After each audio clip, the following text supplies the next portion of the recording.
Okay everyone.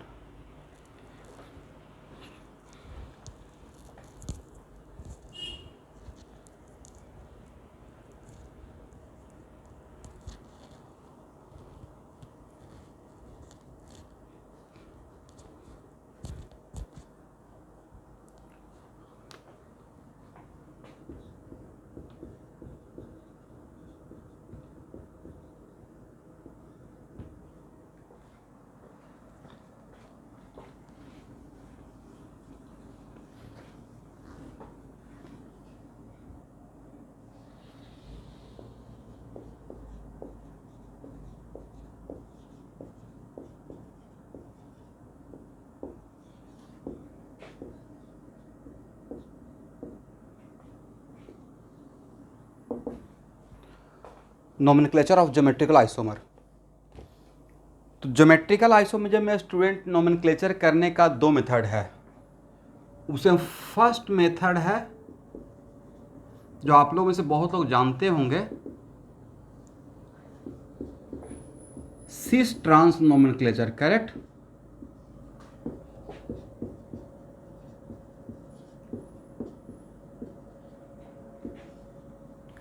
लिखिए, for this nomenclature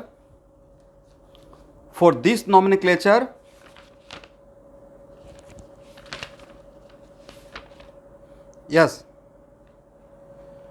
for this nomenclature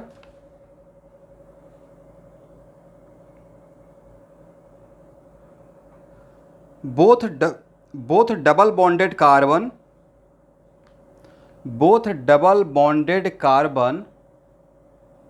must have at least one group similar for this nomenclature। मतलब कहां पे सिस trans nomenclature करेंगे, कुछ तो कंडीशन होना पड़ेगा।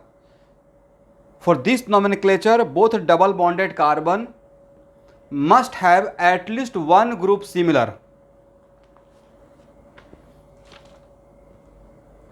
ठीक है ना पॉइंट? ठीक है ना स्टूडेंट? क्योंकि बहुत जगह पे कन्फ्यूजन है स्टूडेंट का कि उनको लगता है कि सिस ट्रांस नोमेनक्लेचर नहीं होगा तो ज्योमेट्रिकल आइसोमर ही नहीं होगा। तो भाई ज्योमेट्रिकल आइसोमर होने के लिए कंडीशन पहले ही बोल दिया था कि सी डबल बॉन्ड सी के अबाउट ज्योमेट्रिकल आइसोमर होने के लिए नोमेनक्लेचर तो बाद में आया ना, पहले तो कंडीशन हुआ कि होगा या नहीं होगा। तो इवेंट होने का कंडीशन क्या था? Both double bonded carbon must have to group different individually, right. और जिस डबल बॉन्डेड कार्बन के अबाउट ज्योमेट्रिकल आइसोमर होता है उसको हम लोग एक्टिव डबल बॉन्ड अपने तरफ से एक नाम दे दिया है। करेक्ट है।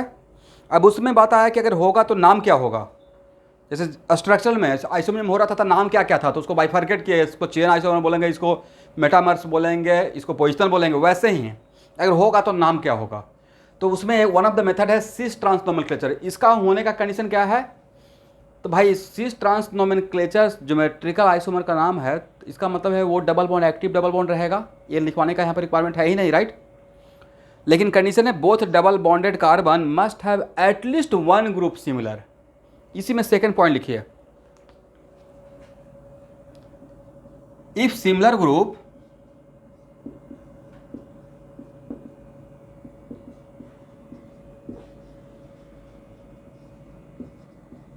are on the same side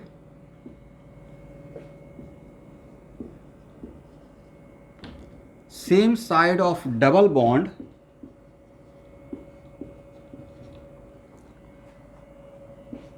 then it is called cis isomer, right?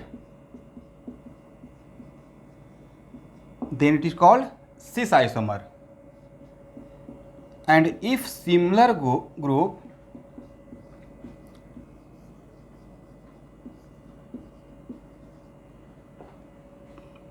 are opposite side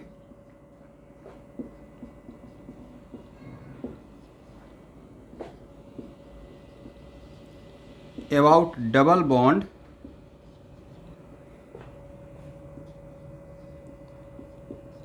then it is called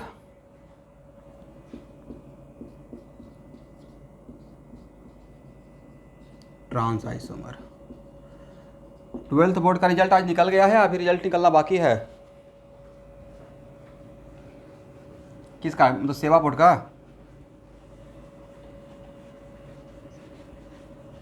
और सीबीएसई का मोटा मोटी निकल गया है, मुझे लगता है सीबीएसई का भी बहुत सारे स्कूल का बाकी है अभी।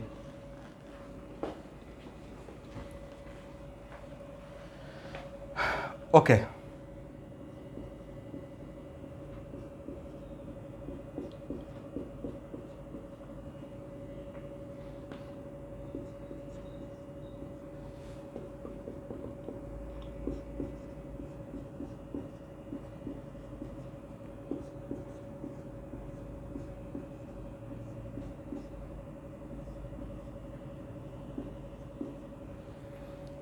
देखिए स्टूडेंट, मैं 3 एग्जाम्पल लिया, इन तीनों में all are active double bond. किसमें सिस ट्रांस नोमेनक्लेचर अप्लाई होगा?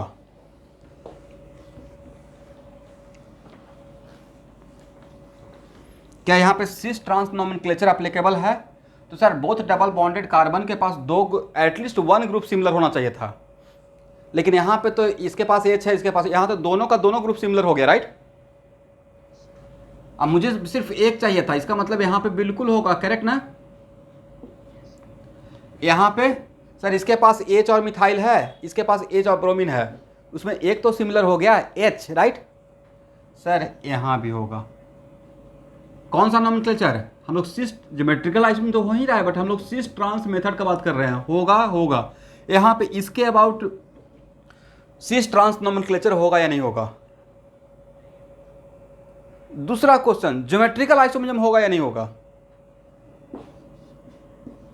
ज्योमेट्रिकल आइसोमर सर बिल्कुल होगा, नाम नहीं हो लिख पाएंगे cis trans, but cis trans cis और ट्रांस एक नोमेनक्लेचर है, इसका मतलब ये नहीं कि वो नाम नहीं लिखेंगे तो ज्योमेट्रिकल आइसोमर नहीं होगा। ये तो ज्योमेट्रिकल आइसोमर होने का सबसे बढ़िया कंडीशन है, राइट। ऑल 4 आर डिफरेंट, इसका मतलब यहाँ पे सिस ट्रांस नोमेनक्लेचर नहीं होगा। करेक्ट है एवरीवन?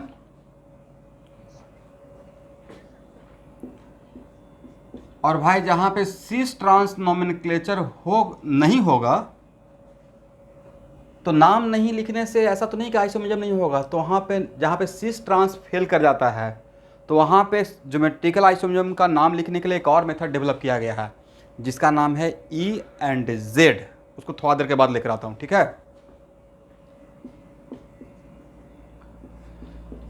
बोलिए, ज्योमेट्रिकली इसका नाम सिस और ट्रांस के मेथड में क्या नाम लिखें, सिस बोले या ट्रांस? तो सर सिमिलर ग्रुप अगर सेम साइड रहता है तो इसको सिस बोला जाएगा, राइट। Cis form. इस पार्ट से क्वेश्चन अब नहीं छूटेगा अगर इस बार एग्जाम देने वाले हैं तो।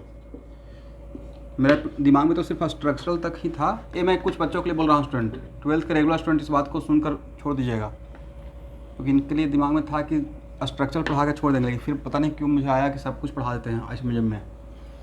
ए सिस फॉर्म है और ए है ट्रांस फॉर्म। ट्रांस किसके रेस्पेक्ट में? यहाँ पे सिस किसके रेस्पेक्ट में बोले हैं? सर इसके रेस्पेक्ट में ले लीजिए तब भी सिस, या इसके रेस्पेक्ट में बात कीजिए तब भी सिस, राइट। यहाँ तो दोनों सिमिलर है। ए भी ट्रांसफॉर्म, तो पूछेगा transform with respect to what? तो विथ रेस्पेक्ट टू H बोलिए या मिथाइल बोलिए, दोनों के रेस्पेक्ट में, राइट। अगर इस एग्जाम्पल का बात करते हैं तो CH3H HBr, सिस या ट्रांस? सिमिलर ग्रुप अगर सेम साइड तो उसको बोलेंगे सिस फॉर्म, राइट। इसका मतलब यहाँ पे अभी यहाँ पे बोल सकते हैं cis with respect to hydrogen, correct, and it is trans with respect to hydrogen, ये है ट्रांसफॉर्म।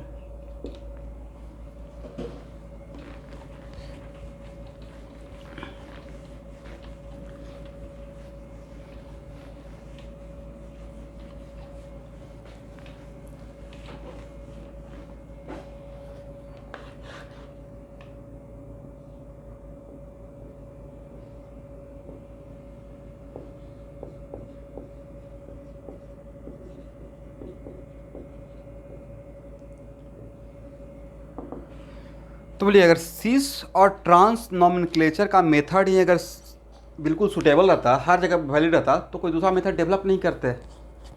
लेकिन सिस ट्रांस तो कहीं कहीं पे फेल कर जा रहा है, तो इसका मतलब हम लोग को नॉमेनक्लेचर ऑफ ज्योमेट्रिकल आइसोमर्स के लिए एक ऐसा मेथड चाहिए था जो हर जगह पर वैलिड हो, चाहे सिमिलर ग्रुप हो या सिमिलर ग्रुप ना हो, राइट। इसका मतलब हम लोग जिसके साथ ज़्यादा फैमिलियर, जिसको ज़्यादा जानते हैं, उसका डोमेन छोटा है, जिसको हम लोग कम जानते हैं मोर एंड मोर जनरलाइज है नॉमेनक्लेचर का मेथड ज्योमेट्रिकल आइसोमर्स में, ठीक है। लिखिए पहला पॉइंट बनाकर, इसका मतलब जहां पर शीर्ष ट्रांस नहीं लिख पाएंगे आज के बाद, और अगर वहां उसके अबाउट ज्योमेट्रिकल आइसोमर्स हो रहा है तो वहां पर नाम लिखने के लिए कौन सा मेथड का यूज किया जाएगा? EZ nomenclature, correct. This method based on the basis of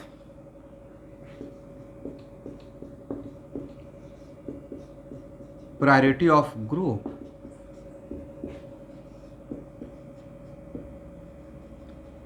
और आप लोग को पढ़ाया गया ना CIP रूल, चान इन गोल प्रीलॉग सीक्वेंस।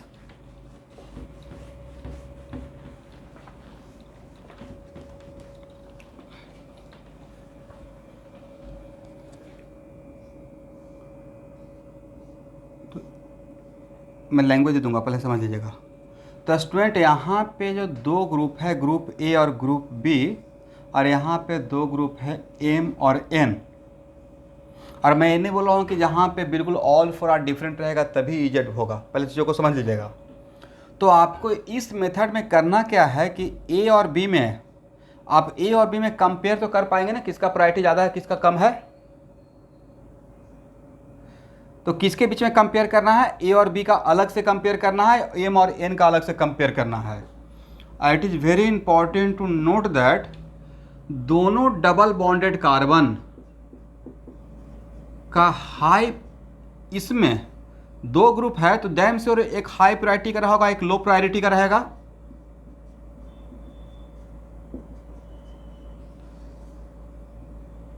आप लोग भी कभी टाइम निकाल के बाकी लोग भी थोड़ा यस सर बोला कीजिए, तभी मुझे लगा कि समझ में आ रहा है, या थोड़ा डाउट होने लगता है।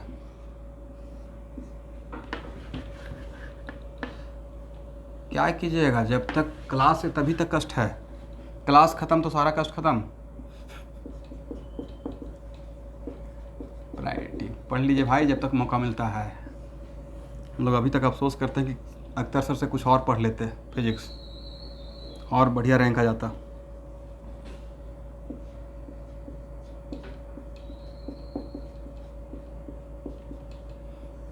देखिए स्टूडेंट, इसका मतलब करना क्या है इजेड नॉमेनक्लेचर के लिए, यहाँ पे जो दो ग्रुप रहेगा उसको आपस में कंपेयर करने के बाद हायर लो, और यहाँ पे जो दो ग्रुप है उसको भी आपस में कंपेयर करने के बाद हायर लो। और अगर हाई प्रायोरिटी सेम साइड में रहेगा, if high priority on both double bonded carbon, if high priority group of both double bonded carbon are on the same side, then it is called Z isomer। तब इसको क्या बोलेंगे student? तो एक line language दे दीजिए।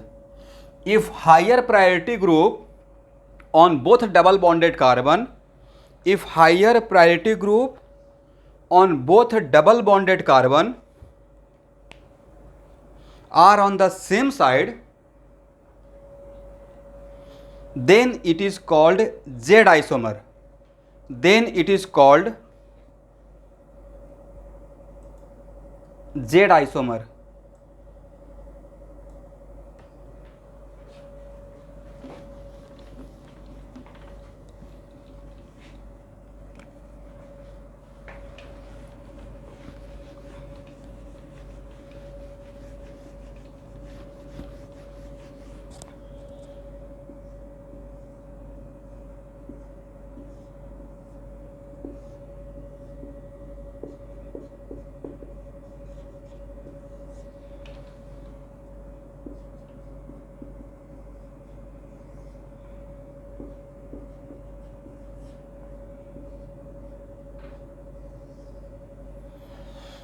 और अगर हायर प्रायोरिटी ग्रुप अगर जस्ट अपोजिट साइड रहेगा तो इसको आज के बाद पढ़ेंगे ई आइसोमर, समझ गए?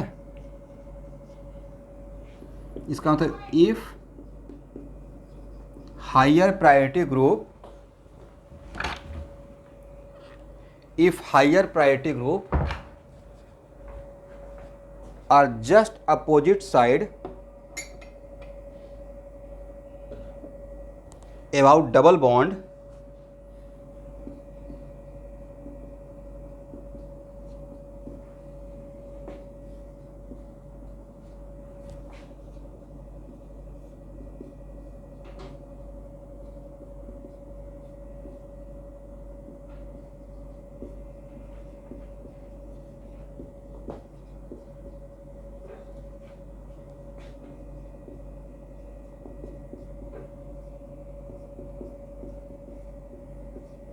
then it is called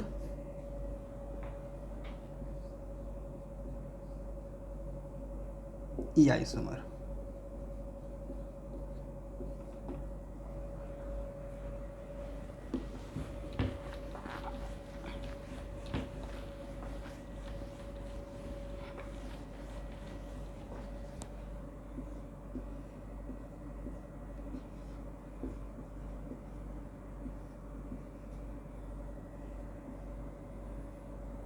तो इस डेफिनेशन में इजेड नोमेनक्लेचर में कहीं भी एक क्राइटेरिया है सिमिलर है या डिसिमिलर है या सिमिलर होना चाहिए?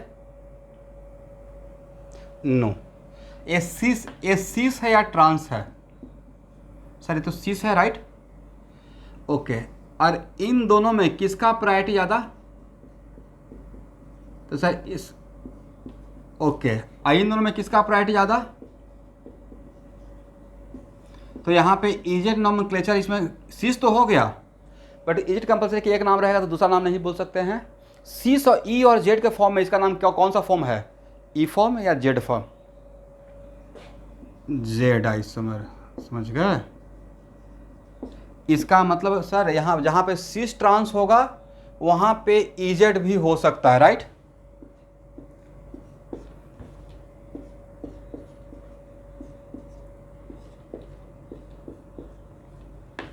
ये सिस या ट्रांस? ट्रांस। ए है भाई हाई, यहाँ का हाई यहाँ पे है। ई या जेड? सर ई, राइट? तो एग्जाम्पल लेने का मेन रीजन ये था कि यहाँ पे मैं प्रूफ करना चाह रहा हूँ कि जहाँ पे सिस ट्रांस हो रहा है वहाँ पे इजेड भी हो रहा है। और एक और एग्जाम्पल लेते हैं, जहाँ पे भाई सिस ट्रांस नहीं हो रहा है वहाँ भी इजेड पॉसिबल है। फॉर एग्जाम्पल क्या यहाँ पे सिस ट्रांस आप बोल पाएंगे? सर नहीं बोल पाएंगे।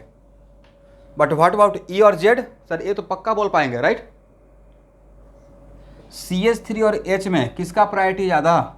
इसका हाई और इसका लो, राइट? B और Cl में किसका प्रायोरिटी ज़्यादा? इसका हाई और इसका लो, राइट?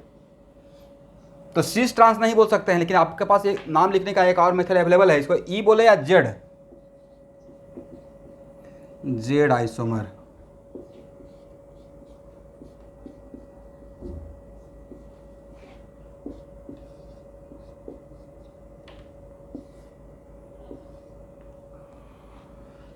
इसको क्या बोलेंगे? ई आइसोमर, समझ गए? तो आप दो एग्जाम्पल से आपने क्या ऑब्जर्व किया? Which nomenclature are more and more generalise? किसका डोमेन बड़ा है? कौन वाइडर रेंज रखता है? E and Z.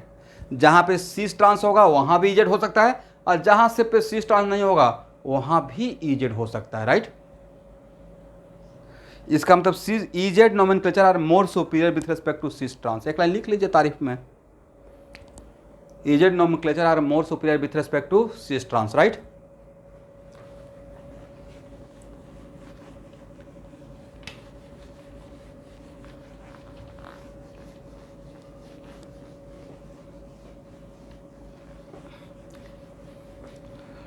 Okay everyone, यहाँ देखिए, लेकिन जनरली हम लोग जो in general, but this is not a rule, क्योंकि सिस किसे बोलते हैं, ट्रांस किसे बोलते हैं, इसका अलग एक डिफरेंशन ही था। ई किसे बोलते हैं, जेड किसे बोलते हैं, इसे भी एक था। पर जनरली ये ऑब्जर्व किया गया है कि जहाँ पे सिस और ट्रांस हो रहा है वहाँ पे ई जेड अगर जहाँ पे लिख रहे हैं तो जनरली सिस आइसोमर जेड हो जाता है और trans isomer E. But this is not a rule, ये चांस की बात है, राइट? इसलिए ऑलवेज हम लोग को ऑब्जर्व करके लिखना है। लिखिए, in general In many cases, in general, in many cases, cis isomer will be Z isomer. Cis isomer will be Z isomer,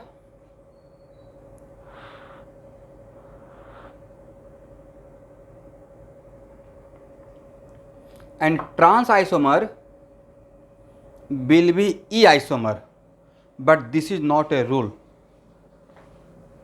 In general, in many cases, cis isomer will be Z isomer and trans isomer will be E isomer, but this is not a rule.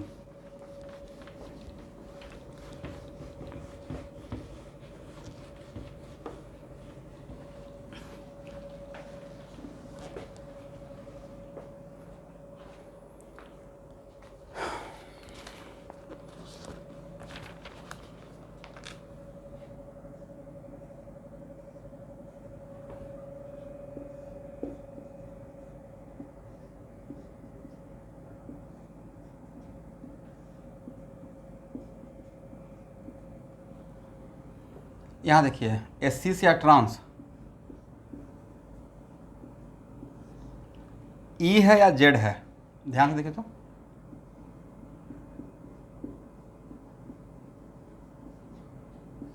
E isomer,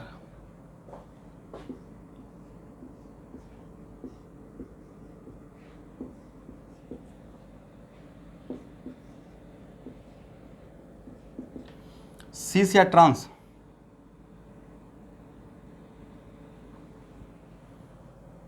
सी से भाई, similar group same side है ना। सीस ई है या Z है,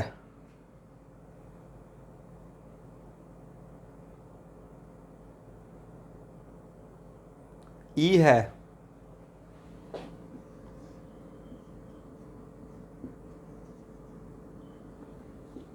correct. तो अभी जो लिखवाए थे ना कि जनरली सीस आइसोमर जेड होता है, but this is not a rule, इसे चेक करना है, ठीक है।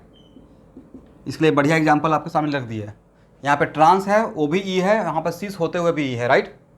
तो ई और जेड देखने का अलग पॉइंट ऑफ व्यू है, हाई और लो प्रायोरिटी देखते हैं, राइट। और सीस और ट्रांस देखने का अलग पॉइंट ऑफ व्यू है। जनरली ऐसा मिलते रहता है 90% केस में, बट ऐसा नहीं कि ब्लाइंडली हम लोग सीस को जेड ही बोलते रहे हैं। इसलिए एक बार क्रॉस चेक कर लेना है। एक एग्जाम्पल हम लोग को यही सिखा रहा है, राइट। चलिए, तो नोमेनक्लेचर तो आपको आ गया कि किसको सीस बोलना है, किसको ट्रांस बोलना है, और कहाँ पे ई बोलना है, कहाँ पे जेड बोलना है। चलिए, इसको हटा रहे हैं। अब हेडिंग बनाइए, नंबर ऑफ ज्योमेट्रिकल आइसोमर। और हम लोग डिस्कस कर रहे हैं अभी सी डबल बॉन्ड सी को, राइट एवरीवन।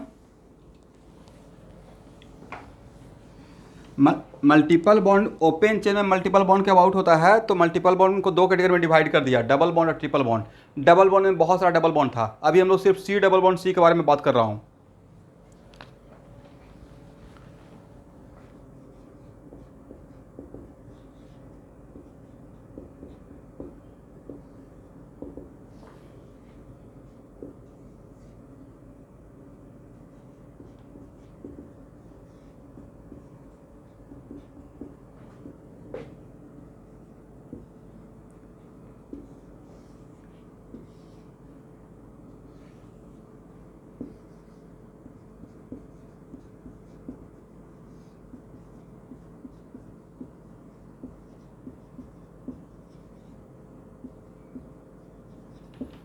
देखिए, number of geometrical isomer equal to, मैंने क्या लिखा,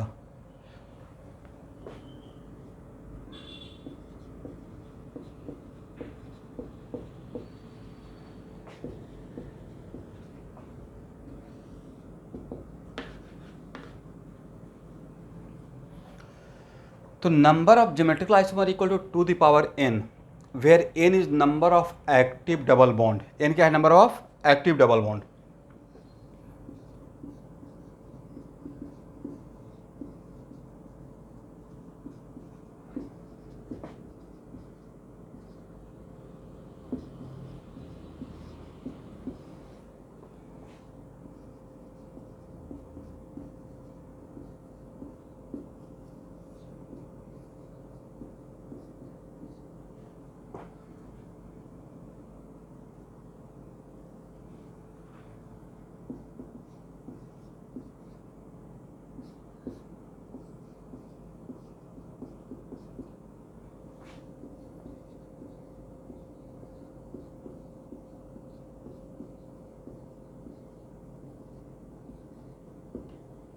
मैंने क्या लिखा देखिए तो, this formula means that maximum number of geometrical isomer is two the power n but it can be less than two the power n। Okay, maximum number of geometrical isomer, तो यहाँ पे ही एक डाउटफुल पॉइंट आ गया। जैसे ही यह statement मैंने लिखा तो सर अब कहाँ पे कम रहेगा और कहाँ पे exact two the power n रहेगा, राइट?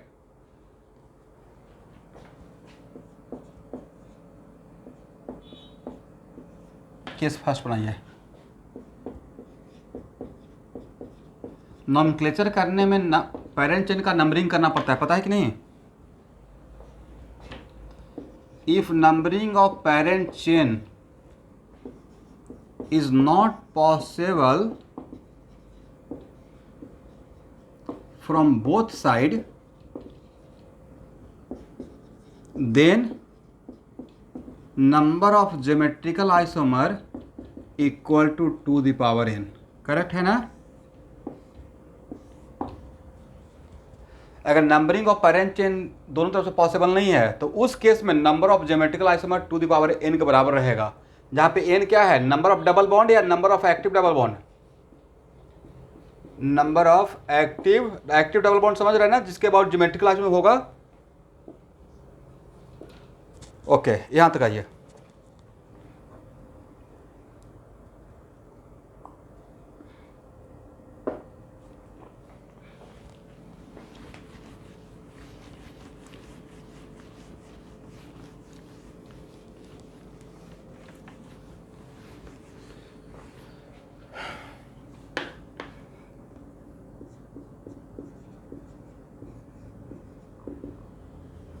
एक एग्जाम्पल लेते हैं।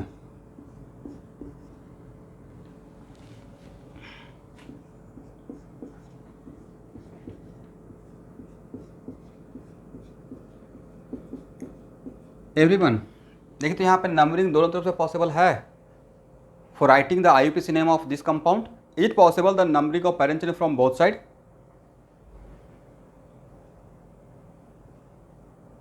जो आपको RFPD वगैरह जो भी नंबरिंग का रूल पढ़ाए हैं उसके अकॉर्डिंग मुझे लगता है कि इसमें नंबरिंग लेफ्ट से राइट पॉसिबल है, राइट से लेफ्ट नहीं होगा, राइट? यहाँ पे दोनों तरफ से पॉसिबल नहीं है। तो और ये एक्टिव डबल बॉन्ड है, how many number of active double bond? क्या इसके अबाउट होगा ज्योमेट्रिकल आइसोमरिज्म? ज्योमेट्रिकल आइसोमर होने का कंडीशन को क्या ये डबल बॉन्ड सेटिस्फाई कर रहा है? क्या ये डबल बॉन्ड सेटिस्फाई कर रहा है? कर रहा है, ओके। और यहाँ पे देखिए तो सिस ट्रांस नोमेनक्लेचर यहाँ इसके अबाउट होगा। क्या सिस ट्रांस नोमेनक्लेचर होने का क्राइटेरिया को सेटिस्फाई कर रहा है ए डबल बॉन्ड? एटलीस्ट एक ग्रुप सिमिलर होना चाहिए। एक ग्रुप सिमिलर है एच और एच, राइट? थोड़ा दिमाग को फास्ट करना है, स्लो नहीं रखना है। जो पूछते हैं उसको फटाक से आंसर देना है। इसके अबाउट सिस ट्रांस नोमेनक्लेचर होगा, ओके। तो भाई आपके हाथ में 2 कॉइन दे दिया गया, करेक्ट? 2 कॉइन दे दिया गया है और दोनों कॉइन में हेड और टेल दोनों है। ऐसा नहीं कि 16 वाला कॉइन नहीं है कि दोनों तरफ हेड ही रहेगा, हेड और टेल। और ऐसे कॉइन को एक साथ मिक्स करके तो कितना इवेंट होने का चांस है, क्या क्या हो सकता था?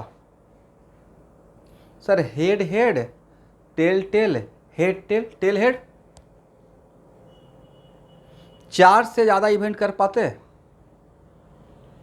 4 से ज़्यादा इवेंट नहीं होता सर। अब ये नहीं बोलेंगे कि एकदम कॉइन ऐसे खड़ा रह जाएगा, वो नहीं करेंगे। मतलब बिल्कुल हेड टेल मुझे डिसीजन चाहिए। वैसे ही इस डबल बॉन्ड के अबाउट क्या हो सकता था अगर सिस ट्रांस के तरीके से ही अगर हम लोग डिफाइन करते, क्योंकि फार्मूला तो बाद में आया होगा ना, पहले तो पॉसिबिलिटी दिखा गया होगा। तो इसके अबाउट सिस हो सकता है और ट्रांस हो सकता है, राइट? सिस या ट्रांस, इसके अबाउट भी सिस या ट्रांस, करेक्ट? तो भाई कितना कम्बिनेशन हो सकता था सर? इसके अबाउट सिस, इसके अबाउट भी सिस। एक तरीका तो एक कम्बिनेशन तो ये रहता, वन ऑफ द कम्बिनेशन इसके अबाउट सिस, इसके अबाउट सिस। दूसरा कम्बिनेशन इसके अबाउट सर सिस और इसके अबाउट ट्रांस। और तीसरा कम्बिनेशन कि इसके अबाउट ट्रांस, इसके अबाउट सिस। और फोर्थ कम्बिनेशन कि इसके अबाउट ट्रांस, इसके अबाउट ट्रांस। मैक्सिमम 4 ही रहता, करेक्ट? और यहाँ पे नंबरिंग दोनों तरफ से पॉसिबल नहीं है तो number of geometrical isomer two the power 2 लिखते आप, मतलब 4, क्योंकि यहाँ पे ये फार्मूला सेटिस्फाई कर गया है। तो भाई जो नंबर 4 ज्योमेट्रिकल आइसोमर है उसका कुछ तो नाम रहेगा, सीस सीस पहला नाम रहेगा, वन ऑफ द आइसोमर का नाम रहेगा सीस एंड सीस, दूसरे का नाम रहेगा सीस एंड ट्रांस, क्योंकि दोनों को मिलाकर यहाँ पे बोलेंगे ना, ये भी डबल बॉन्ड ये भी डबल बॉन्ड है, तो इस तब यहाँ पे कैसे बोलेंगे, सीस सीस एक वन ऑफ द आइसोमर, दूसरा आइसोमर सीस ट्रांस, तीसरा आइसोमर ट्रांस सीस, और fourth isomer trans trans. Is it right?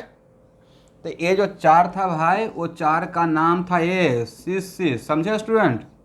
Cis trans, trans cis और ट्रांस ट्रांस, समझ गए? ओके, लिख लीजिए।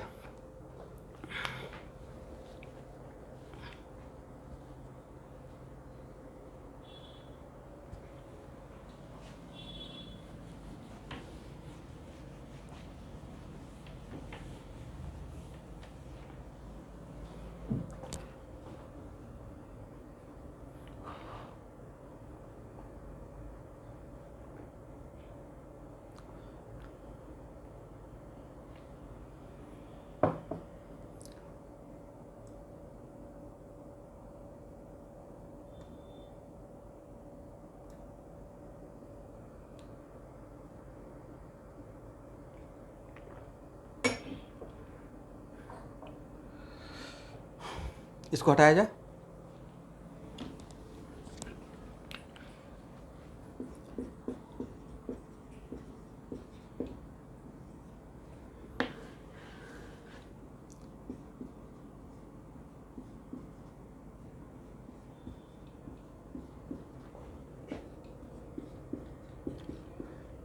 पहला क्वेश्चन इसमें, how many number of active double bond? First sir 2, right?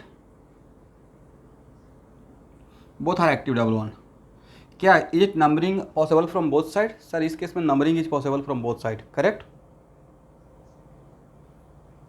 इसमें ऐसा चांस बैठ गया कि दोनों तरफ से नंबरिंग करेंगे और किसी को आप फेल भी नहीं कर सकते हैं, मतलब जो नंबर में पढ़ाया उसके बेसिस पे, राइट? इसका मतलब यहाँ पे ज्योमेट्रिकल आइसोमर तो होना तो चाहिए था two the power n 4, but 4 होगा या उससे कम रहेगा? उससे कम होगा। बट स्टूडेंट कॉम्बिनेशन तो 4 बन रहा है, सिस सिस सिस ट्रांस ट्रांस सिस और ट्रांस ट्रांस, राइट?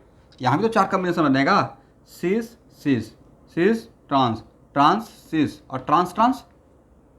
इसका मतलब है कि सर लॉजिक ये हुआ कि होना तो चाहिए था कॉम्बिनेशन 4 बना है, बट इस 4 में से अगर 4 से कम है तो इस 4 में से कोई 2 आपस में आइडेंटिकल हो गया है, राइट? 2 या जो भी कुछ आपस में क्या हो गया है, ज्योमेट्रिकली सेम हो गया है, आइडेंटिकल हो गया है, करेक्ट? तो ये तो इनकम्प्लीट आंसर रहेगा ना कि लेस देन 4। ठीक है, गेस कर रहे हैं लेस देन 4, बट कितना?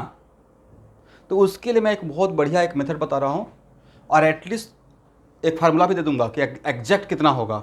लेकिन 2 डबल बॉन्ड या 3 डबल बॉन्ड में एक क्वेश्चन भी पूछा जाएगा कि कम तो है, लेकिन कम है तो 4 में से कौन आपस में आइडेंटिकल हो गया है, ये ऑब्जेक्टिव आने का चांस बन सकता है, समझे?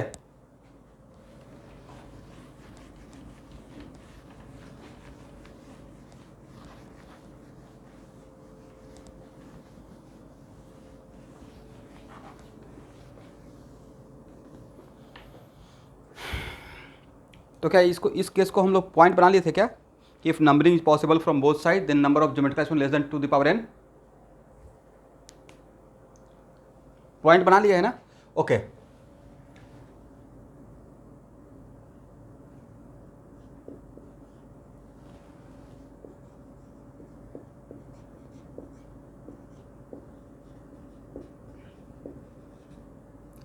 यहाँ देखिए स्टूडेंट, इसी एग्जाम्पल के लिए मैं इस एग्जाम्पल मैं एक मिरर मेथड डेवलप कर रहा हूँ।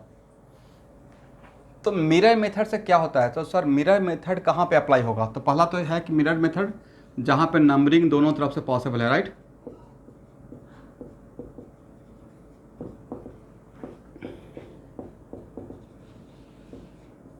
जहाँ पे numbering is possible from both side, तो उस केस में टू द पावर n से कम होगा तो कितना होगा और वो आपस में कितना आपस में रिपीट हो गया, आइडेंटिकल हो गया है, वो निकालने के लिए हम लोग एक मेथड डेवलप किए हैं जिसका नाम है मिरर मेथड।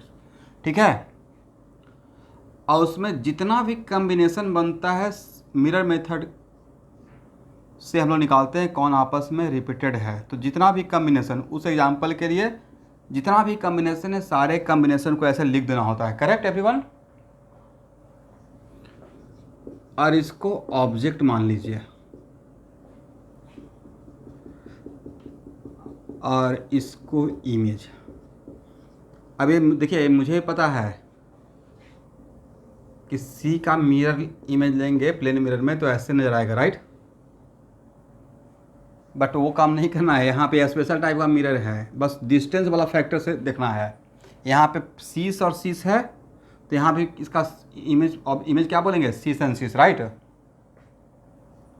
और यहाँ पे सीस और ट्रांस है, डिस्टेंस से देखना है। पहले यहाँ पे पहले बाद में कौन है, ट्रांस, इसका डिस्टेंस पहले कम है तो यहाँ पे लिखेंगे ट्रांस और सीस। करेक्ट? इस टाइप का इमेज है, बस डिस्टेंस वाइज ट्रांस सीस देन सीस ट्रांस, ट्रांस ट्रांस, मतलब ऑब्जेक्ट इसको मान के इसका इमेज ले लेना है। Correct everyone? और इस ऑब्जेक्ट को सीस और सीस को इमेज साइड में खोजना है। बोले तो कहाँ खोजना है?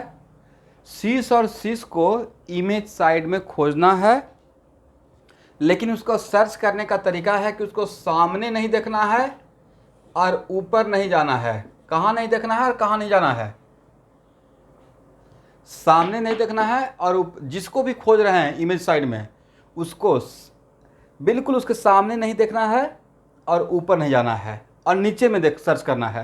क्या सीस और सीस नीचे में है? नहीं, मतलब एक किसी के साथ रिपीट नहीं होगा, एक किसी के साथ मैच नहीं करेगा, ये बिल्कुल ज्योमेट्रिकली डिफरेंट रहेगा, राइट? ये चार में से किसी के साथ आइडेंटिकल नहीं हो पाएगा। करेक्ट ना? चलिए, अब सी टी को खोजना है। कहाँ खोजना है? इमेज साइड में, लेकिन खोजने का तरीका सामने नहीं देखेंगे, ऊपर नहीं जाएंगे, नीचे देखेंगे। देख लो कहीं पे सी टी मिलता है, ए मिल गया, राइट? इसका सब लोग भाई ध्यान से सुनते रहिए, बहुत कॉन्सेप्चुअल है बट इंटरेस्टिंग भी है। तो इसका हम लोग खोज रहे थे, कहाँ नहीं देखना है, सामने नहीं देखना है, ऊपर नहीं जाना है। तो सी टी इसका मतलब है कि इसको क्रॉस कर दीजिए, मतलब सीस और ए इसके साथ आइडेंटिकल था। Correct everyone? कौन कौन आपस में आइडेंटिकल हो गया? सीस ट्रांस और ट्रांस सीस। इस केस में किस केस के लिए? If numbering is possible from both side में सीस ट्रांस और trans cis different geometrical isomer नहीं है, यहाँ पे both are repeated identical. Okay, तो इसको फिर खोजने का रिक्वायरमेंट नहीं है, रिपीटेड था। और ट्रांस ट्रांस सामने नहीं देखना है और ऊपर नहीं जाना है, तो नीचे तो कुछ है ही नहीं। तो यहाँ पे जो चार था वो चार में से अब नंबर ऑफ ज्योमेट्रिकल आइसोमर कितना रहेगा? होना चाहिए था चार, बट दो आपस में इक्वल हो गया, तो number of geometrical isomer equal to what? 3। समझ गए? और 3 कौन कौन सा? सर सीस और सीस, राइट? और कौन सा? सीस ट्रांस बोलें या ट्रांस सीस बोलें? सर दोनों तो एक ही है, और ट्रांस ट्रांस ये ऑब्जेक्टिव आ सकता है। ठीक है, एटलीस्ट 2 डबल बॉन्ड के लिए तो आ ही सकता है कि 2 डबल बॉन्ड है, अब नंबरिंग दोनों एक्टिव है, numbering possible from both side. तो 4 कॉम्बिनेशन में से कौन कौन सा कॉम्बिनेशन आपस में ज्योमेट्रिकली आइडेंटिकल है, राइट? हो गया ना? चलिए,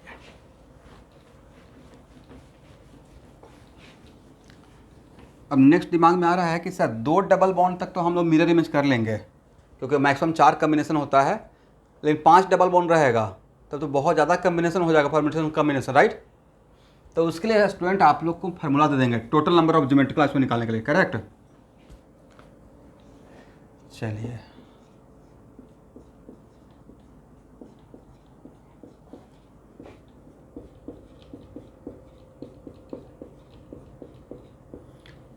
how many active double bond? N का वैल्यू कितना?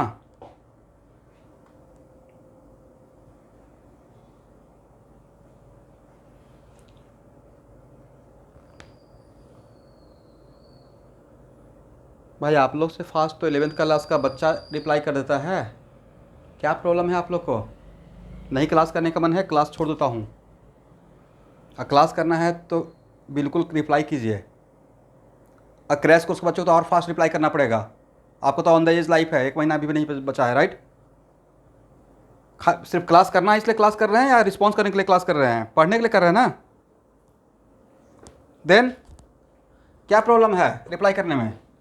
यहाँ पे एक्टिव डबल बॉन्ड सिखाने के बाद भी नहीं नजर आ रहा है। देखिए तो एक्टिव डबल बॉन्ड है। How many active double bond?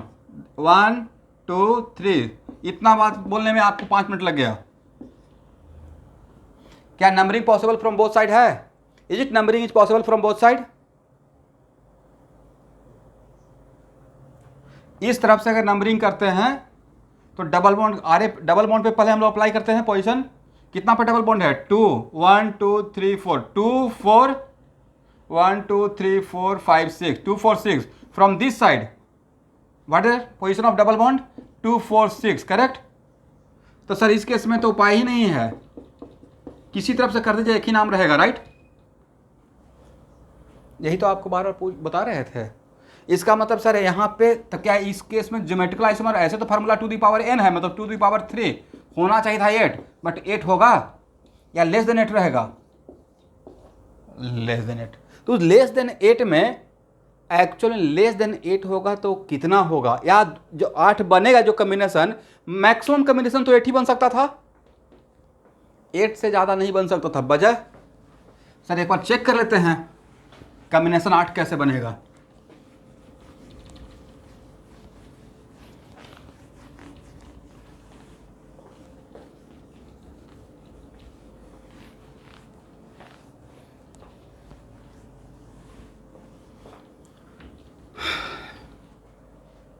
यहाँ देखिए, इसके अबाउट क्या हो सकता है सर? सिस नहीं तो ट्रांस, करेक्ट?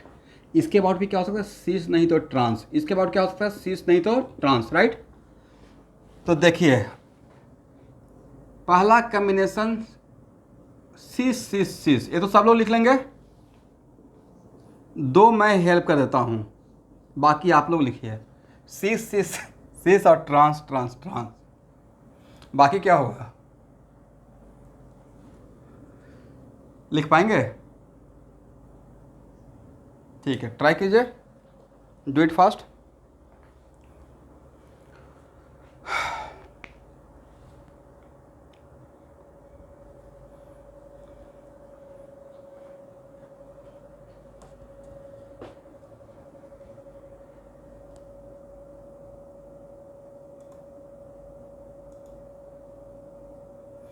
हो गया ना? सिस सिस ट्रांस, मुझे करेक्ट करते रहिएगा।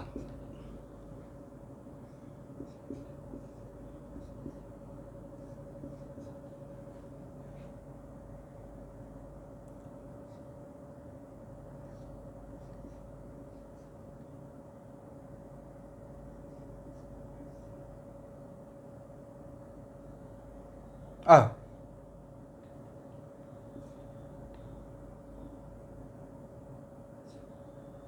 1 2 3 4 5 6 7, देखिए तो ठीक है ना? कहीं तो कुछ छूटा तो नहीं?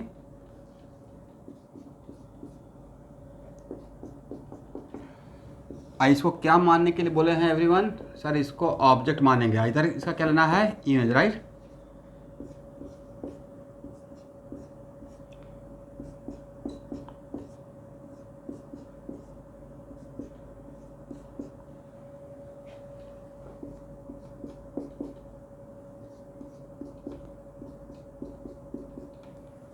ओके बताए थे ना ऑब्जेक्ट को इमेज में खोजने का यहाँ पे एक यूनिक मेथड था।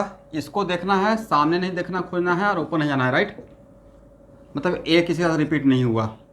CCT को खोजना है लेकिन सामने नहीं देखना है और ऊपर नहीं जाना है। नीचे देखिए तो CCT कहीं पे है? सर मिल गया, राइट? इसका मतलब A और A आपस में आइडेंटिकल है, करेक्ट ना एवरीवन?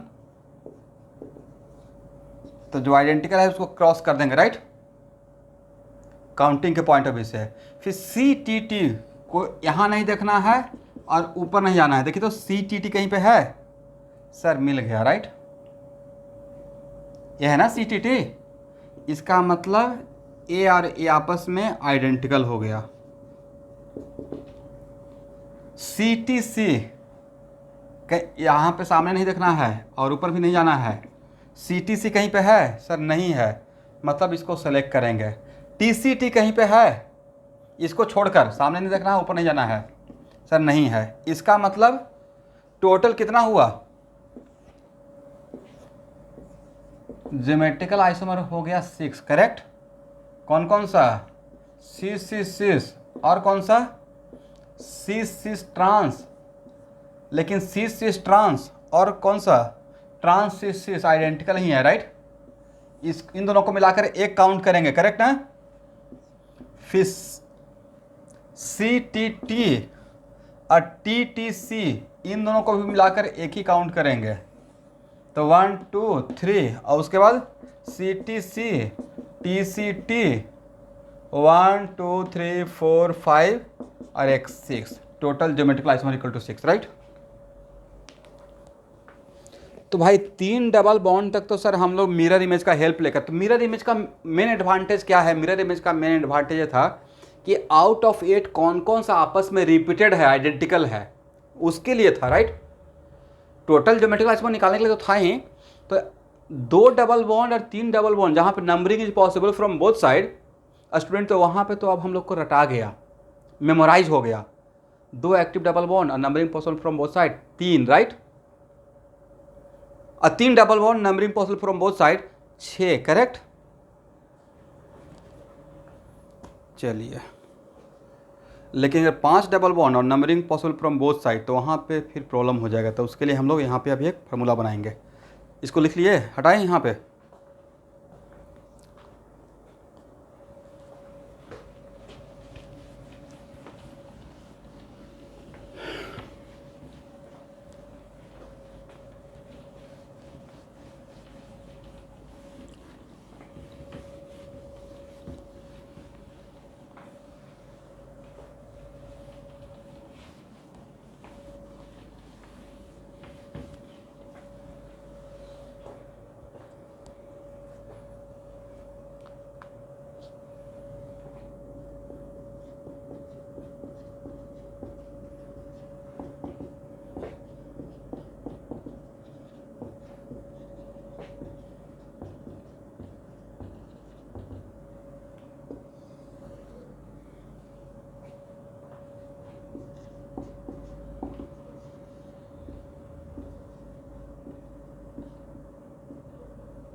लिखे तो फार्मूला।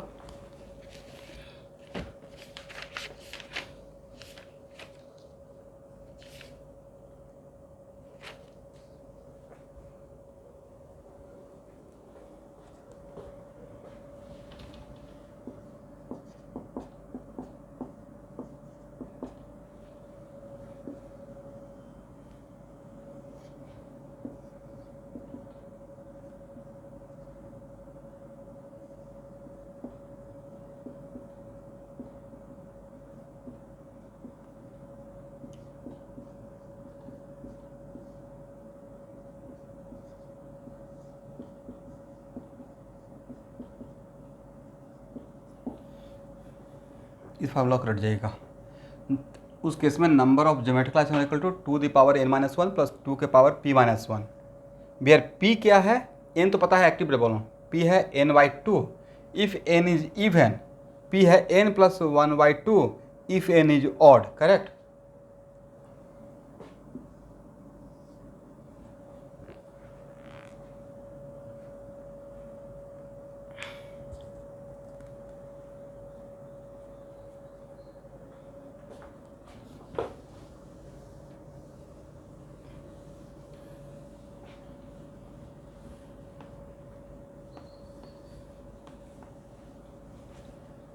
इसको एक बार चेक कर लेते हैं कि एक्चुअली जो हम लोग यहाँ पे निकाले हैं अभी मिरर मेथड से, उस पर सूट करता है या नहीं करता है।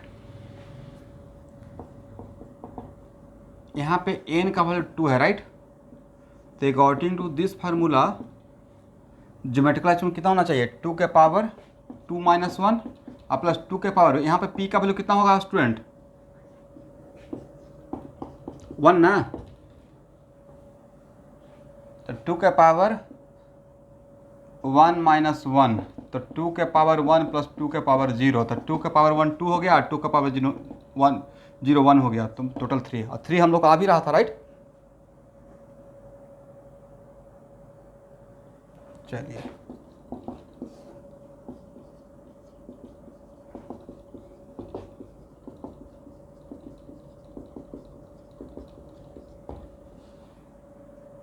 इस केस में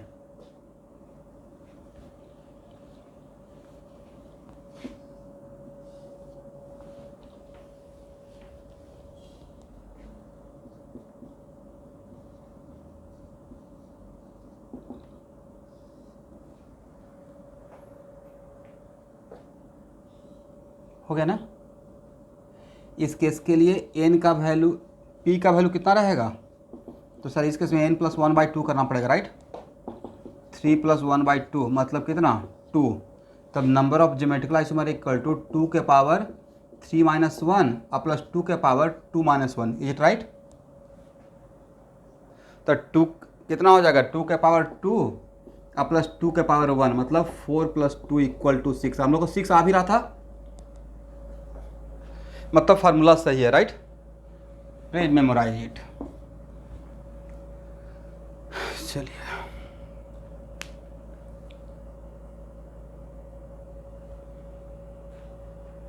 तो if numbering possible from both side then number of geometrical isomer less than 2 the power n, correct?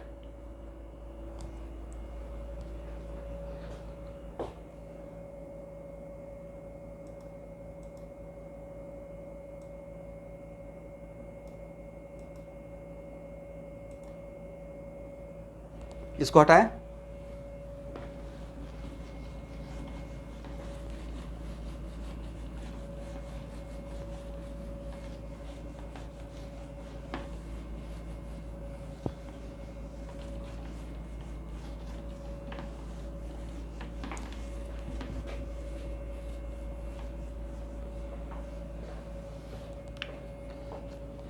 लेकिन स्टूडेंट यहाँ देखिए तो नंबरिंग दोनों तरफ से पॉसिबल है इसमें।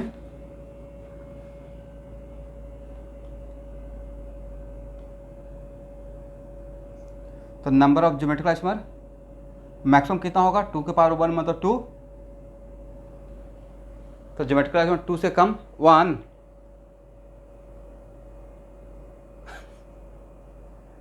और 1 होगा तो आइसोमर होगा? तो नहीं होगा, बट इसके अबाउट तो ज्योमेट्रिकल आइसोमर होता है सीस और ट्रांस।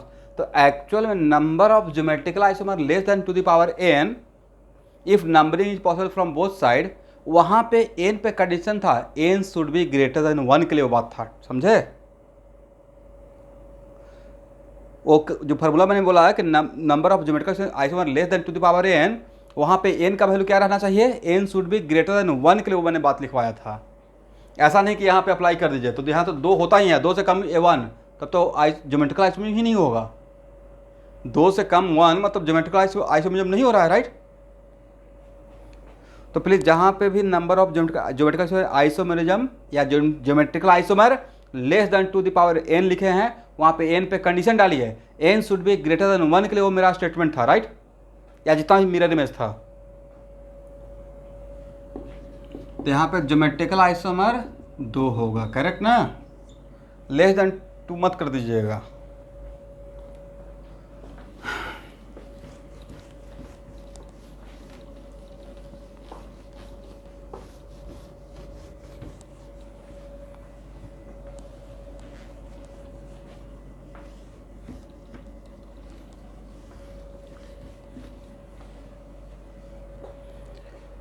ओके एवरीवन,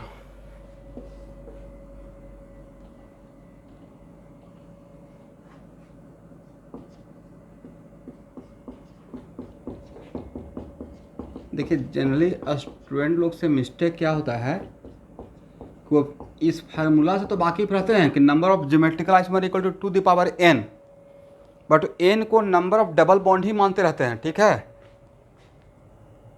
बट वहाँ पे n number of double bond है या number of active double bond? Active double bond. यहाँ पे देखिए तो नंबरिंग दोनों तरफ से पॉसिबल है, तो number of geometrical isomer maximum कितना होना चाहिए था?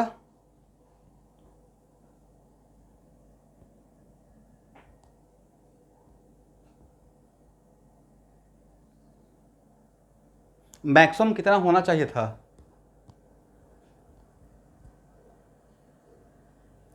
भाई टू द पावर 1 होगा, 3 क्यों होगा? इसलिए तो जानबूझ के दिया था। ये तो हाथी का दांत था दिखाने वाला, राइट? इसके मैं जानबूझ के दिया था कि माइंड में बैठा रहता है ना, डबल बॉन्ड देखना है सिर्फ। आपको डबल बॉन्ड देखना है या एक्टिव डबल बॉन्ड देखना है, आज डिसाइड कर लीजिए क्या देखना है। तो भाई यहाँ पे तो टू द पावर 3 बोलना ही नहीं था, इसके अबाउट नहीं होता है, राइट? तो यहाँ पे n का वैल्यू 1 है, करेक्ट ना? तो टू द पावर 1, हाँ, जब n का वैल्यू 1 है तो उसमें less than two the power n का बोलने का रिक्वायरमेंट नहीं है, यहाँ पे 2 होगा, करेक्ट? और सिर्फ इसके अबाउट एक्सिस और एक ट्रांस, करेक्ट? और नहीं तो ई और एंड जेड। ऐसा नहीं कि यहाँ भी बोल दीजिए less than 8, looks like less than 8, not looks like less than 8, ये काम का है ही नहीं, इन नाम का सिर्फ यहाँ पे है, इसके बाद ज्योमेट्रिकल आइसोमर नहीं हो रहा है बिकॉज ये एक्टिव डबल बॉन्ड नहीं है। समझे या नहीं समझे? ठीक है, अब लिखिए स्टूडेंट, मतलब मोटा मोटी डबल बॉन्ड के अबाउट हम लोग नंबर ऑफ ज्योमेट्रिकल आइसोमर निकाल लेंगे। अब लिखिए केस ऑफ क्यूमुलेंस। तो 12th क्लास के बच्चे कहीं पे ऐसा पढ़े हैं केस ऑफ क्यूमुलेंस? कहाँ पढ़े थे सर? नहीं सुन, अच्छा कोई बात नहीं है, कुछ लोग नहीं सुने हैं तो यहाँ पे बात करेंगे। तो पॉलिन्स का नाम सुने? पॉलीइंस, पॉलीथीन नाम सुने हैं? पॉलीथीन, पॉलीथिलीन, चलिए ओके। तो वैसे ही पॉलीन्स, पॉली का मतलब बहुत सारा, इन का मतलब डबल बॉन्ड। तो अगर किसी भी कंपाउंड में एक से ज़्यादा डबल बॉन्ड रहता है तो उसको हम लोग बोलते हैं कंबाइंड में पॉलीन। क्या बोलेंगे? जब बोलिए जरा एक बार, पॉलीइन, ठीक है? अब उसी में अगर double bond, if double bonds are continuous double bond, if double bonds are continuous double bond, तो उसको हम लोग बोलते हैं क्यूमुलेन या cumulated system, correct?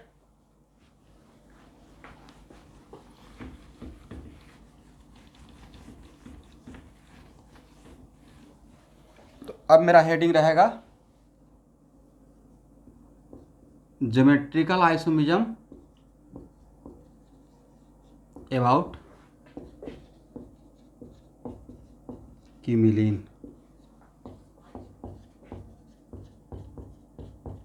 Cumulated system.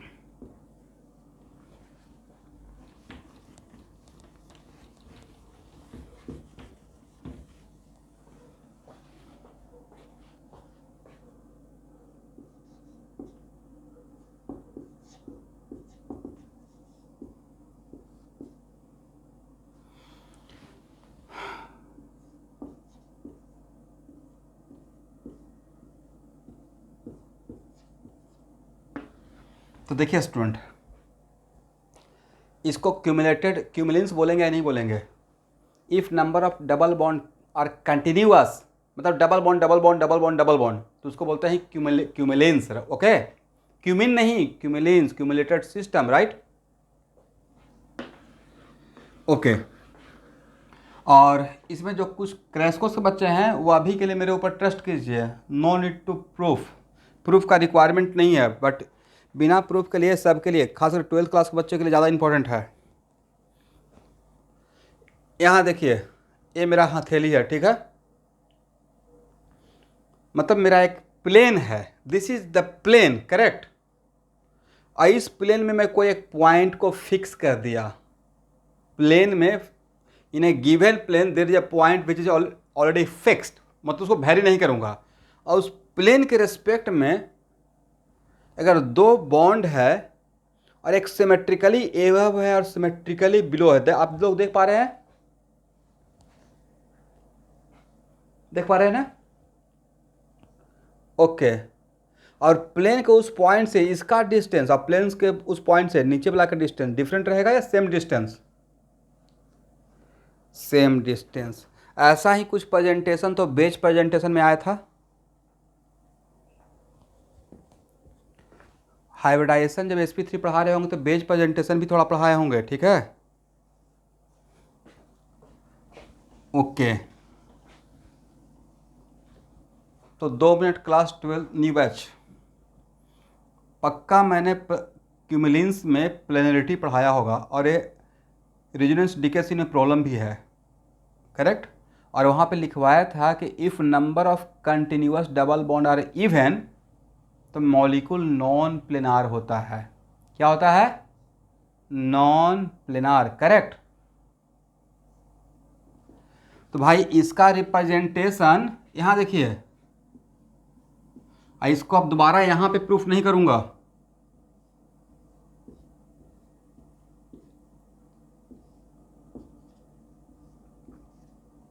Continuous double bond में अगर डबल बॉन्ड इवन है तो वन ऑफ द कार्बन से अटैच ग्रुप अगर व्हाइट बोर्ड के प्लेन में है तो दूसरे कंटिन्यूअस डबल बॉन्ड के लास्ट वाला कार्बन से अटैच बॉन्ड इस व्हाइट बोर्ड के रेस्पेक्ट में एबव द प्लेन रहता है और बिलो द प्लेन रहता है। क्रैश कोर्स के बच्चे मेरे ऊपर ट्रस्ट करके इस बात को रट जाइए, और 12th क्लास के बच्चे रिवाइंड कीजिए, पास्ट टेंस में जाइए कि कभी पढ़ाया हुआ था रेजोनेंस में, राइट? अब भाई ये अगर पॉइंट है तो यहाँ से इसका डिस्टेंस अगर L1 है और यहाँ से डिस्टेंस L2 है तो L1 में कौन ज़्यादा? L2 greater L1। तो भाई ये व्हाइट बोर्ड का पॉइंट है, व्हाइट बोर्ड में पॉइंट है प्लेन में, राइट? और ये बिलो द प्लेन है या एबव द प्लेन है? सिमेट्रिकली एबव बिलो हो गया, तो इसके लिए तो सेम डिस्टेंस रहेगा ना। Looks like L2 greater L1, looks like, देखने से ऐसा लग रहा है, राइट?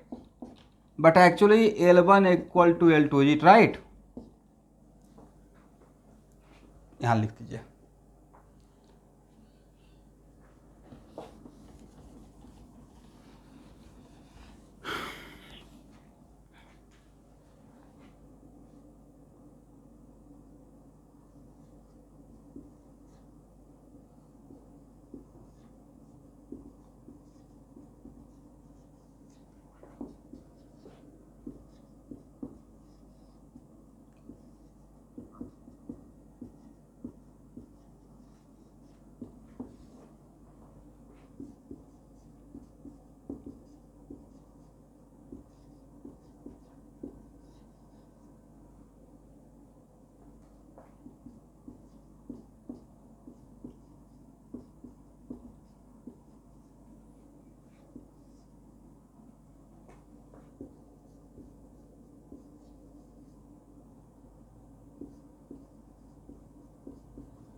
चलिए इस लाइन को पढ़िए तो। For finding the number of geometrical isomer about continuous double bond, all continuous double bond, then all continuous double bond treated as one active double bond, right? But उसके साथ कंडीशन बोला है, if geometrical isomerism is possible. अगर geometrical isomerism होगा तो, अब जहाँ पे होगा ही नहीं तो वहाँ पे तो मानने का कोई मतलब ही नहीं, राइट? चलिए इस लाइन को लिखिए, फिर मैं यहाँ पे ले रहा हूँ example.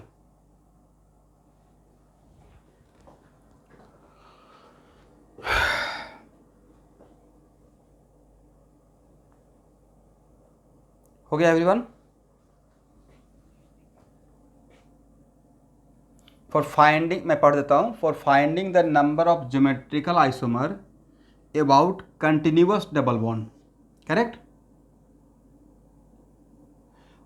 All continuous double bond treated as one active double bond but if geometrical isomerism is possible. ठीक है,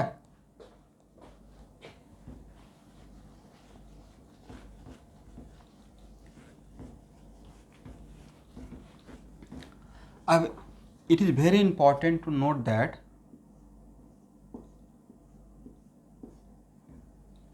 लास्ट में कंक्लूजन देंगे। Total continuous double bond odd या इवन, इवन है तो इवन है तो अगर वन ऑफ, अरे ये तो बीच का कार्बन है, कंटिन्यूअस डबल बॉन्ड का and carbon, continuous double bond का बीच वाला कार्बन या लास्ट वाला कार्बन, लास्ट, तो ये लास्ट ए रहेगा। और आपने मैक्सिमम कोशिश किया तो मैक्सिमम कोशिश क्या था, ये तो ये आपको पता है कि ऑल कंटिन्यूअस डबल बॉन्ड को नंबर ऑफ ज्योमेट्रिकल निकालने के लिए 1 करना है, तो दिमाग में वही आएगा कि and double bonded carbon should have 2 different group individually. तो यहाँ पे मैंने ए और बी को रखा, यहाँ पे तो रखने का जगह है ही नहीं, यहाँ पे एम और एन को रखा। करेक्ट है स्टूडेंट। बट भाई यहाँ से अब हम लोग डिस्टेंस देख रहे हैं, तो ए से एम का डिस्टेंस कितना, L1। करेक्ट। ए से एन का डिस्टेंस सर वो भी L1 ही रहेगा क्योंकि L1 और L2 इक्वल है। करेक्ट, अभी जस्ट बताए थे ना। ए डिस्टेंस और ए डिस्टेंस डिफरेंट है या सेम है। बी से एम का डिस्टेंस L1 और बी से एन का डिस्टेंस भी रहेगा L1, राइट। अब आपने कोशिश किया कि जैसे बताया गया था कि थोड़ा सा ब्रेक करेंगे, रोटेट करेंगे तो मुझे कॉन्फ़िगरेशनल मिलेगा, तो आप इस पे एन रख दिए और इस पे एम रख दिए। करेक्ट। अब नीचे एन कर दिए और ऊपर एम कर दिए। क्या ये करने से आपका डिस्टेंस चेंज हुआ या डिस्टेंस जो था वही रह गया? सर अभी भी ए और एन का डिस्टेंस L1, ए से एम का डिस्टेंस L1, ए से, और हम लोग मैक्सिमम कोशिश में लगे हुए थे कि इस पे 2 डिफरेंट ग्रुप, इस पे 2 डिफरेंट ग्रुप, राइट। और बी से एम का डिस्टेंस L1, मेन की पॉइंट था डिस्टेंस, समझे एवरीवन, L1। इसका मतलब वर्त है कंक्लूजन। देखिए अब आपका लाइफ इजी हो गया। If number of continuous double bond is even then whatever the situation, last carbon पे कंटिन्यूअस डबल बॉन्ड का लास्ट कार्बन पे 2 डिफरेंट ग्रुप होगा भी, फिर भी ज्योमेट्रिकल आइसोमरिज्म नहीं होगा क्योंकि डिस्टेंस चेंज नहीं हो पाता है, राइट। स्पेशल अरेंजमेंट चेंज नहीं दिखता है। करेक्ट ना। तो क्या कंक्लूजन कर लिया जाए?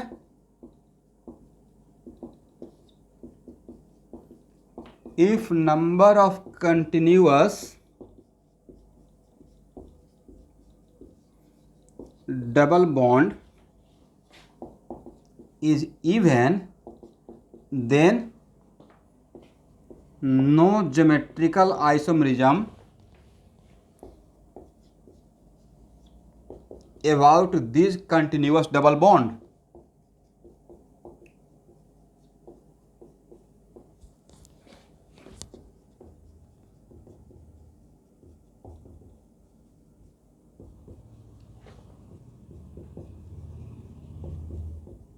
करेक्ट है ना। If number of continuous double bond is even then no geometrical isomerism about this continuous double bond whatever the situation. Whatever the situation कहने का मतलब है कि अगर 2 डिफरेंट ग्रुप और 2 डिफरेंट ग्रुप अगर रखते भी हैं तब भी नहीं होगा। This is the conclusion from my side. ठीक है।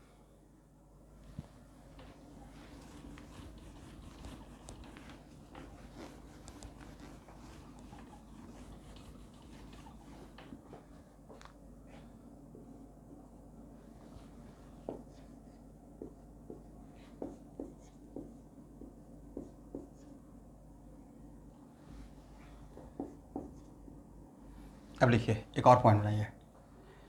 If number of continuous double bond is odd ये ऑप्टिकल आइसोमेरिज्म में भी आएगा, केस ऑफ क्यूमिलिन्स बहुत इंपॉर्टेंट है।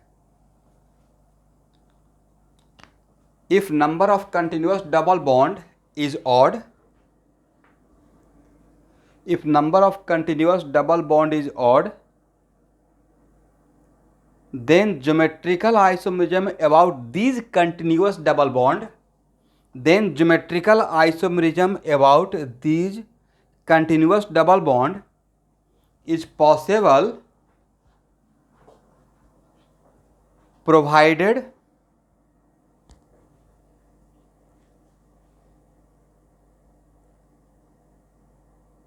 and continuous and carbon of continuous double bond provided, and समझते हैं ना,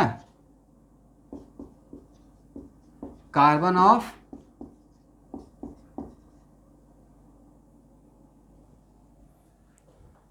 पूरा लाइन बोली तो कोई, मैंने क्या बोल रहा था, रिपीट किया जाए।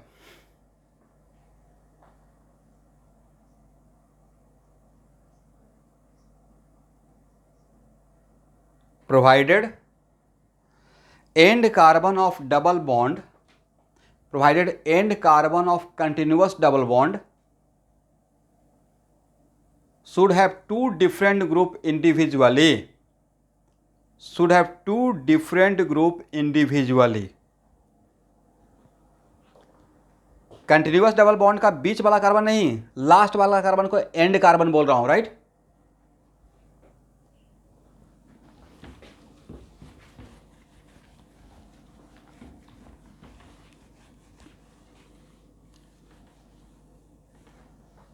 provided end carbon of continuous double bond should have two different group individually, मतलब दोनों को अलग अलग देखना है, एक साथ मिलाकर नहीं देखना है, करेक्ट। कभी कभी टीचर का कोई बात को पहले लिख लीजिए, एग्जाम्पल तो लेंगे, वहाँ एग्जाम्पल सारी बातें समझ में आ जाता है, पहले लिख लीजिए उसको।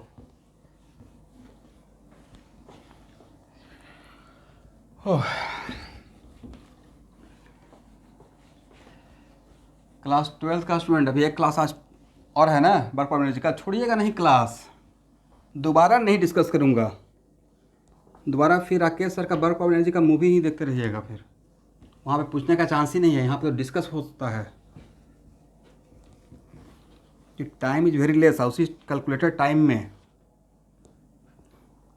और टाइम कम नहीं होता है भाई, सही से पढ़ने के लिए बहुत टाइम होता है।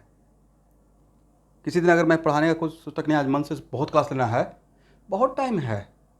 देखिए सुबह 4 बजे से सेकंड क्लास से है, खैर आपका क्लास आज थोड़ा सा 12th वाले को थोड़ा डिस्टर्ब रहा, आज थोड़ा सा अच्छा मौका था, रिजल्ट निकला था, तब पेरेंट्स का कॉल आ रहा था, उनको भी कॉल पिक करना है। बट अगर सही से किया जाए तो 4 बजे से अगर क्लास लगाना स्टार्ट करूँगा, 10 बजे तक आराम से 1.5 आवर 4.5 आवर क्लास लेकर निकल सकते हैं, बीच में हाफ एन आवर गैप भी है, बहुत आराम इफेक्टिव हो जाएगा। इसलिए पढ़ने के लिए बहुत टाइम होता है। सीरियस 2 आवर स्टडी, 2 घंटा कोई सीरियसली सिर्फ एकदम सब्जेक्ट में ही रहकर पढ़ेगा, बहुत कुछ हो जाता है। बट होता क्या कि जैसे आप जो सोच रहे हो कि शायद मैं ही एक स्टूडेंट हूँ, आपके जैसा मैं भी स्टूडेंट रहा होगा भाई। स्टूडेंट लाइफ में पढ़ते पढ़ते दिमाग में 10 तरह की बातें आ जाता है, नहीं बाहर तो निकल नहीं रहे हैं, डोमिनो का पिज़्ज़ा कब खाएंगे, यहाँ घूम लेते, ये वाला मूवी छूटा हुआ है, तो मेरा कुछ ऐसे से आता रहता था, ये मूवी छूट गया, तो बाहर घूम के आते हैं, तो चाय पी के आते हैं, मतलब दुनिया भर की बातें आते रहता है। अब उसको कम करने का तरीका है कि सब्जेक्ट में कितना इंटरेस्ट लेते हैं। सब्जेक्ट में इंटरेस्ट आना शुरू हो गया, सब साइड हो जाएगा। आज मिनट में मैं कंप्यूटर पे काम करने के बैठता हूँ, अब फैमिली 10 बार आवाज़ लगाते हैं, 1 बार सुनता हूँ, इतना इन्वॉल्व हो गया हूँ काम में।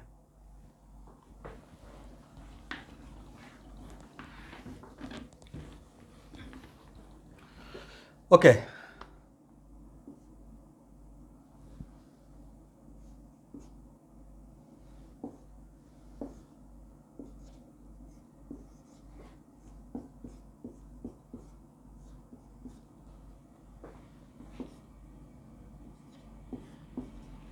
देखिए, तो इस कंटिन्यूअस डबल बॉन्ड तो ऑड है, बट क्या about this continuous double bond क्या ज्योमेट्रिकल आइसोमरिज्म होगा?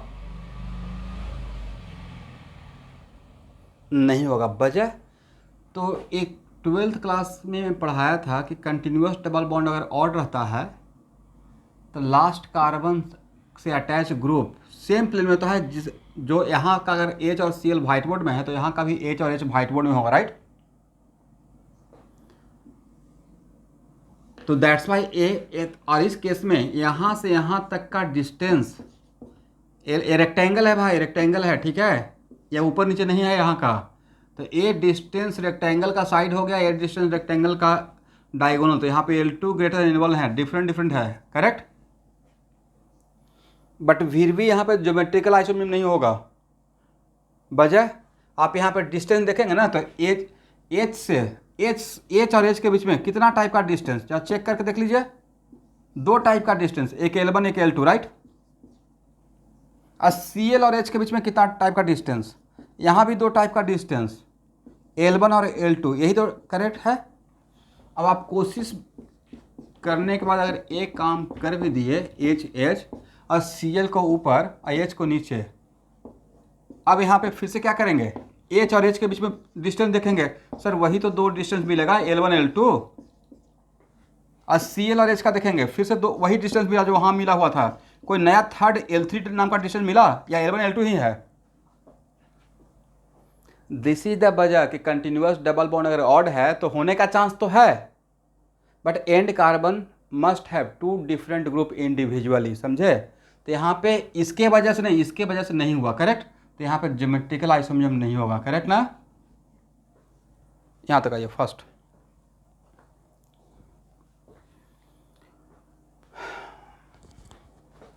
इसको हटाएं।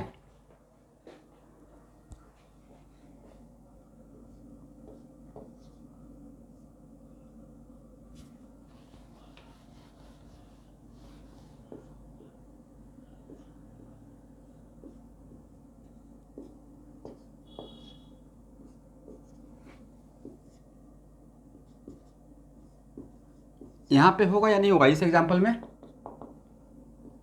सर बिल्कुल होगा, राइट। जो मैंने कंडीशन लिखवाया ऑड के लिए वो कंडीशन सेटिस्फाई कर गया है, करेक्ट ना। और जब होगा, आपने डिसाइड कर लिया कि अब होगा, होने के लिए आप कंडीशन देख लिए, और अगर होगा तो इन तीनों डबल बॉन्ड को treated like one active double bond, right. तीन मत बना दीजिएगा। For finding the number of geometrical, अगर ज्योमेट्रिकल पॉसिबल है और तब नंबर निकालने के टाइम पे all continuous double bond treated like one active double bond for finding the number of geometrical isomer, is it right. तो नंबर ऑफ ज्योमेट्रिकल आइसोमर हो जाएगा 2⁻³ लिखें या 2⁻1, 2⁻1 कितना 2 रहेगा। इसके अबाउट भी सीस और ट्रांस होगा। यहाँ तक ये जो फॉर्म लिखा हुआ है वो ट्रांसफॉर्म है, राइट। चलिए तो नेक्स्ट क्लास यहाँ से ही कंटिन्यू करते हैं। बहुत अच्छा मौका पे आज बड़ा इफेक्टिव क्लास हो गया, लग रहा था कि इफेक्टिव नहीं हो पाएगा। और 12th क्लास के न्यू बैच के बच्चे अभी तो एग्जाम कुछ चल नहीं रहा है, तो आपका कुछ एक्स्ट्रा क्लास सुबह में भी लगा दूंगा साथ में। 12 बजे का तो नहीं रहेगा ना एग्जाम। कौन से स्कूल का बात कर रहे हैं, कितना बजे खत्म होता है एग्जाम, 1:20 को। कब खत्म होगा,